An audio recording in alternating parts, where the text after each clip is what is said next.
Sebelum melanjutkan, jangan lupa subscribe dulu, terima kasih. Bab 479 Tebakan Leluhur Tua Dinasti Jiang. Pada saat itu, Chu Feng benar-benar ingin mengeluarkan pil racun dari tubuh Raja Monyet Mengerikan, tetapi dia tidak dapat berbuat apa-apa karena pil racun milik Egi adalah sesuatu yang dibawanya dari dunia roh Asura. Hanya dunia roh Asura yang memiliki penawarnya, tetapi Egi dibatasi oleh segel khusus sehingga dia tidak dapat kembali ke dunia roh Asura. Jadi, tidak ada cara untuk mendapatkan penawarnya. Dan selama dia memikirkan betapa baiknya Raja Monyet Mengerikan memperlakukannya saat ini, dan mengingat bahwa dia benar-benar memberi Raja Monyet Mengerikan pil beracun yang tidak ada penawarnya, rasa malu di hati Chu Feng menjadi lebih kuat. Ah, nak, jangan lemah begitu. Apa kau pikir aku memanggilmu, kakak, sebagai lelucon? Aku benar-benar menyukaimu, jadi itulah mengapa aku menganggapmu sebagai kakak. Wajar saja jika awalnya kau tidak percaya padaku dan menyuruhku minum pil beracun itu. Lagi pula, akulah yang pertama kali membahayakanmu, dan meskipun itu hanya ujianku untukmu, pada kenyataannya, itu memang membahayakanmu dan kau hampir kehilangan nyawamu. Pokoknya, kamu membahayakan aku juga membahayakan kamu. Imbalannya, jadi mulai sekarang, kita adalah saudara yang baik. Tidak perlu memikirkan hal-hal yang terjadi sebelumnya. Ayo pergi. Membuka makam kaisar bukanlah hal yang mudah. Dinasti Jiang masih harus mempersiapkan banyak hal dan mereka masih perlu menghabiskan banyak waktu. Luangkan waktu ini dan mari kita pergi ke sekolah Azure Dragonmu. Pertama selamatkan kedua istrimu, lalu kita bicarakan sisanya. Raja Monyet Mengerikan melihat hati Chu Feng yang malu. Jadi, senyumnya sangat tidak peduli, ingin mengurangi rasa malunya dengan itu. Sambil berbicara, ia membuka pintu ruangan dan keluar terlebih dahulu untuk memanggil Ziling dan Zhang Tianyi agar bersiap meninggalkan tempat ini dan berangkat menuju Provinsi Azure. Melihat Raja Monyet berbisa bertingkah seperti itu, hati Chu Feng terasa hangat. Dia tidak pernah menyangka bahwa dengan kesempatan dan kecelakaan, dia akan mengenal kakak laki-laki yang baik seperti itu. Meskipun kakak laki-laki itu bukan manusia, Chu Feng tetap menyukainya dari lubuk hatinya. Setelah mengetahui bahwa Chu Feng dan yang lainnya akan pergi, Kaisar Dinasti Jiang bahkan secara khusus mengadakan perjamuan di tempat paling suci di Dinasti Jiang, di Menara Pengamatan Bulan, untuk menghibur mereka. Selama jamuan makan, Chu Feng dan yang lainnya sangat gembira. Namun, baik Chu Feng maupun Raja Monyet Raksasa, mereka berdua tidak menyadari bahwa di dalam lautan awan di luar Menara Pengamatan Bulan, ada sebuah menara tinggi yang tak terlihat dan di sana berdiri seorang lelaki tua yang mengenakan jubah emas dan berambut putih dan beruban. Orang tua itu sangat kuat. Auranya tebal, dan sebenarnya jauh lebih kuat daripada Raja Monyet Mengerikan. Selain itu, alasan mengapa menara tinggi di awan tidak terdeteksi oleh siapapun adalah karena ada formasi roh berwarna ungu yang menutupinya, dan formasi roh berwarna ungu itu berasal dari tangan orang tua itu. Sepasang mata tua lelaki tua itu tampak penuh dengan kehidupan, dan pada saat itu, dia dengan hati-hati melihat ke arah puncak Menara Pengamatan Bulan, ke arah pemuda yang tengah mengobrol dan tertawa bersama Jiang Wuxiang, Chu Feng. Jiang Henyuan memberi penghormatan. Tiba-tiba, formasi pengiriman di menara tinggi itu sedikit bergelombang, lalu sebuah tubuh muncul di atas menara. Orang itu tidak lain adalah ahli puncak dinasti Jiang yang mengawasi Provinsi Azure selama bertahun-tahun, Jiang Henyuan. Oh Henyuan, 7 tahun berlalu dalam sekejap mata. Kau akhirnya bersedia kembali untuk menemui orang tua sepertiku. Leluhur tua dinasti Jiang itu tersenyum menatap Jiang Henyuan, tetapi di matanya ada sedikit rasa sakit. Leluhur. Saat itu, aku menerima perintahmu dan pergi ke Provinsi Azure untuk mencari tubuh ilahi. Namun, itu sia-sia karena banyak sekali bayi yang dibawa kembali, tetapi tidak satu pun dari mereka adalah tubuh ilahi. Aku merasa malu di hatiku, jadi sebelum menemukan tubuh ilahi, tentu saja, aku tidak berani kembali ke kota kekaisaran. Wajah Jiang Henyuan dipenuhi dengan rasa malu saat dia menjawab. Lalu mengapa kamu baru kembali hari ini? Tanya leluhur tua dinasti Jiang. Saya mendengar bahwa Anda sedang mempersiapkan pembukaan makam kaisar, dan saya tahu betul bahwa makam kaisar tidak boleh diremehkan.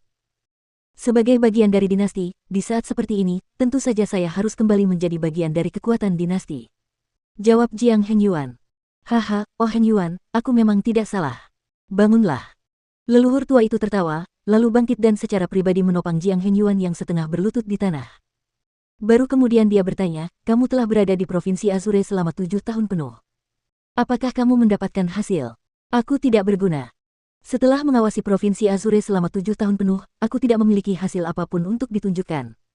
Leluhur, tolong berikan hukuman. Jiang Henyuan sangat malu, dan saat dia berbicara, dia akan berlutut lagi. Namun kali ini, sebelum ia berlutut, ia dihentikan oleh leluhur tua klan Jiang. Ia berkata, oh Henyuan, jangan salahkan dirimu sendiri. Masalah ini tidak bisa disalahkan padamu. Orang yang salah adalah aku. Leluhur, mengapa begitu? Setelah mendengar kata-kata leluhur tua klan Jiang, wajah Jiang Henyuan dipenuhi dengan kebingungan. Henyuan, saat itu, petir ilahi 9 warna muncul di atas sungai bintang 9 surga. Berdasarkan pengamatanku yang cermat, itu sama dengan catatan kuno. Itu jelas merupakan kelainan yang hanya muncul ketika seorang ahli luar biasa turun ke dunia. Namun, sudah bertahun-tahun berlalu, namun tubuh ilahi belum ditemukan. Jadi, saya merasa ada yang tidak beres. Saya kemudian memeriksa semua buku kuno di dinasti tersebut, dan akhirnya, menemukan sebuah kemungkinan. Kata leluhur tua klan Jiang. Kemungkinan apa? Jiang Henyuan bertanya dengan cermat. Kelainan itu jelas merupakan keturunan dari seorang ahli yang luar biasa, tetapi itu bukanlah tubuh ilahi. Itu adalah kekuatan yang bahkan lebih kuat dari tubuh ilahi. Kata leluhur tua klan Jiang. Apa? Kekuatan yang bahkan lebih kuat dari tubuh ilahi. Mendengar kata-kata itu, Jiang Henyuan terus-menerus terkejut.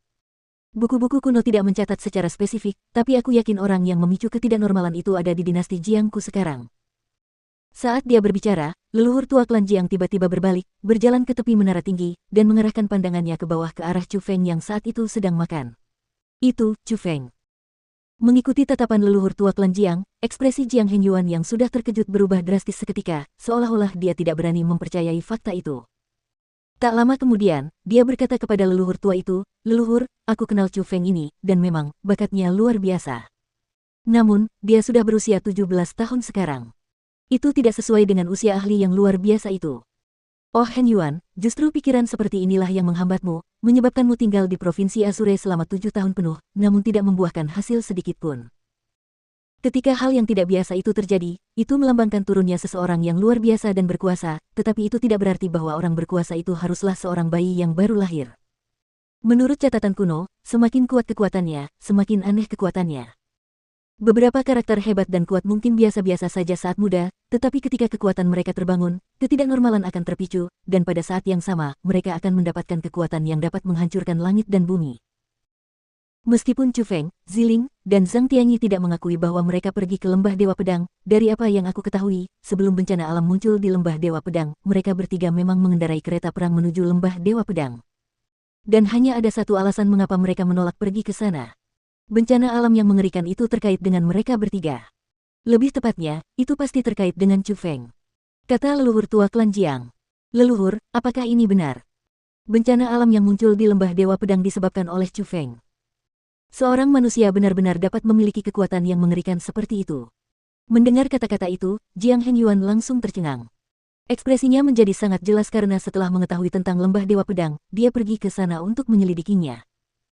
Setelah melihat tanah yang hancur, dia dengan tegas memutuskan bahwa itu pasti bencana alam, tidak mungkin dilakukan oleh seseorang.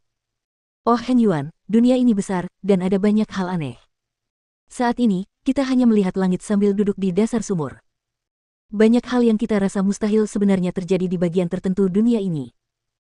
Menurut catatan kuno, di tanah suci itu, sebuah danau kecil saja luasnya lebih besar dari seluruh benua di 9 provinsi, satu hutan yang luas saja luasnya bahkan lebih besar dari benua-benua yang tak terhitung jumlahnya di 9 provinsi.